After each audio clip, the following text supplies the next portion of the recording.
একদিন টুনি তার ছোট্ট বাসায় দুইটা ডিম পেড়ে খুব আনন্দে ছিল। সে ডিম দুটোকে যত্ন করে রেখে খাবারের খুঁজে জঙ্গলে উড়ে যায়।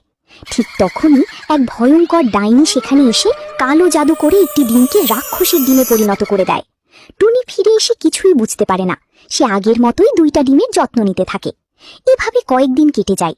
তারপর এক সকালে একটি ডিম ফেটে বের হয় টুনির ছোট্ট সুন্দর বাচ্চা। কিন্তু অন্য ডিমটি ফাটতেই সেখান থেকে বের হয় এক ভয়ঙ্কর রাক্ষস।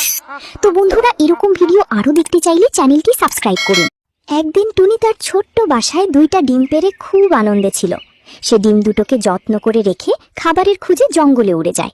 ঠিক তখনই এক ভয়ঙ্কর ডাইনি সেখানে এসে কালো জাদু করে একটি ডিমকে রাক্ষসের ডিমে পরিণত করে দেয়। টুনি ফিরে এসে কিছুই বুঝতে পারে না। সে আগের মতোই দুইটা ডিমের যত্ন নিতে থাকে। এভাবে কয়েকদিন কেটে যায়।